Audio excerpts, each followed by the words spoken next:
नमस्कार. जय Shrikrishna.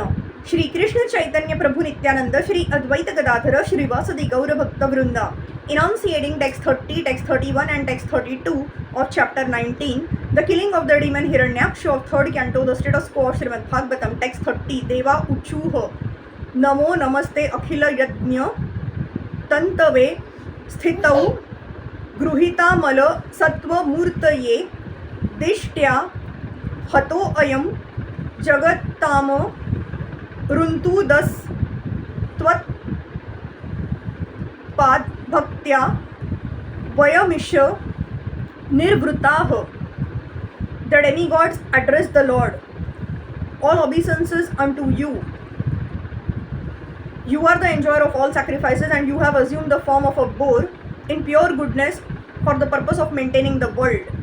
Fortunately for us, this demon, who was a torment to the worlds, has been slain by you, O Lord, and we too are now at ease in devotion to your lotus feet.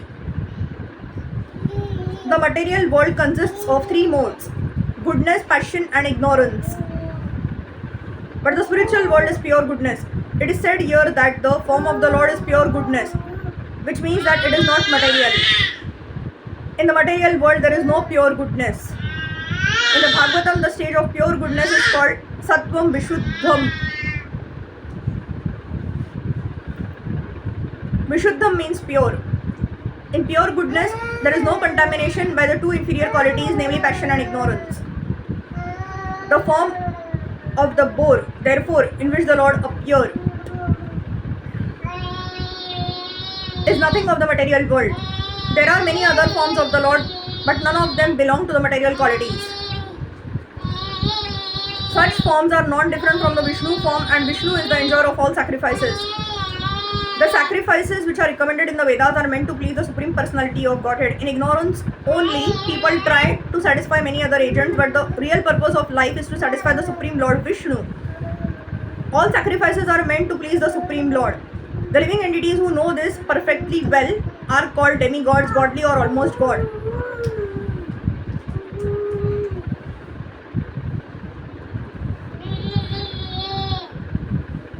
Thus the living entity is part and parcel of the Supreme Lord. It is his duty to serve the Lord and please him. The demigods are all attached to the personality of Godhead, and for their pleasure, the demon who was a source of trouble to the world was killed.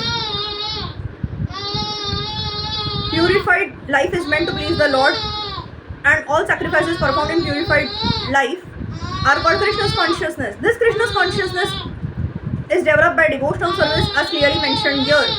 Text 31. Maitreya Uvacha Evam Hiranyaksham Saya Vikramam Sa Sadagitva Hariradi Sukarah Jagam Lokam Swama Khanditot Savam Samiditah Pushkara Vishta Radibhiho. Sri Maitreya continued, after thus killing the most formidable demon Hiranyaksha, the Supreme Lord Hari, the origin of the boar species, returned to his own abode, where there is always an uninterrupted festival. The Lord was praised by all the demigods headed by Brahma.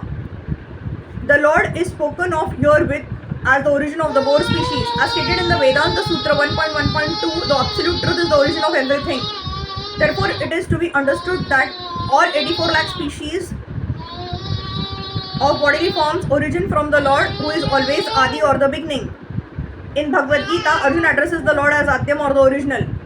Similarly, in the Brahma Samhita, the Lord is addressed as Adi Purusham, the original person. Indeed, in Bhagavad Gita 10.8, the Lord himself declares, Mattah sarvam pravartate. From me, everything proceeds. In this situation, the Lord assumed the shape of a boar to kill the demon Hiranyaksha and pick up the earth from the Garbha ocean. Thus, he became Adi Sukara, the original boar. In the material world, a boar or pig is considered most abominable. But the Adi Sukara, the Supreme Personality of Godhead, was not treated as an ordinary boar. Even Lord Brahma and the other demigods praised the Lord's form as a boar.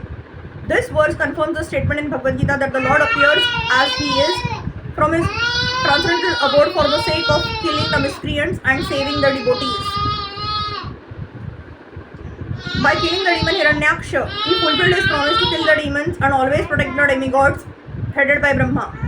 The statement that the Lord returned to his own abode indicates that he has his own particular transcendental residence. Since he is full of all energies, he is all pervasive in spite of his residing in Golok Vrindavan, just as the sun, although situated in a particular place within the universe, is present by its sunshine throughout the universe.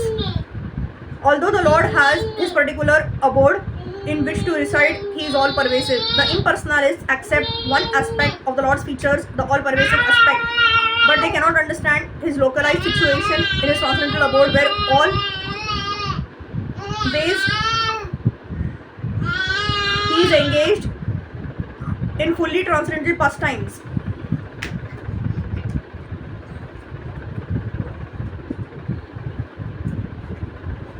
Especially mentioned in this verse is the word Khanditot Savam. Utsava means pleasure. When some function takes place to express happiness, it is called Utsava. Utsava, the expression of complete happiness, is always present in the Vaikuntha Loka as the abode of the Lord, who is worshipable even by demigods like Brahma, to say nothing of other less important entities such as human beings. The Lord descends from his abode to this world, and therefore he is called Avatar, which means one who descends. Sometimes Avatar is understood to refer to an incarnation who assumes the material form of flesh and bone, but actually Avatar refers to one who descends from higher regions. The Lord's abode is situated far above this material sky, and he descends from that particular higher position. Thus, he is called Avatar. Text 32. Maya yatha nuktama vadi te hareha kritavatarasya sumitra cheshtitama yatha hiranyaksha udar vikramo mahamrudhe kridanvan nirakritah. Maitreya continued, my dear Vidur, I have explained to you the personality of Godhead coming down as the first boar incarnation and killing in a great fight a demon of unprecedented prowess as if he were just a plaything. This has been narrated by me as I heard it from my predecessor spiritual master. Here the sage Maitreya admitted that he explained the incident of the killing of Hiranyaksha by the Supreme Personality of Godhead as a straight narration. He did not manufacture anything or add interpretation, but explained whatever he had heard from his spiritual master.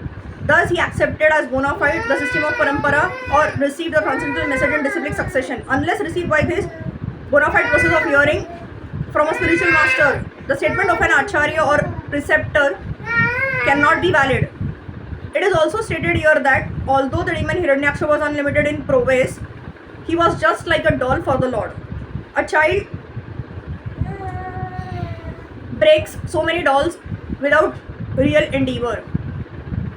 Similarly, although a demon may be very powerful and extraordinary in the eyes of an ordinary man in the material world, to the Lord, killing such a demon is no difficulty. He can kill millions of demons as simply as a child plays with dolls and breaks them. Hare Krishna, Krishna Krishna, Hare Hare, Hare Ram, Ram Ram, Hare Hare.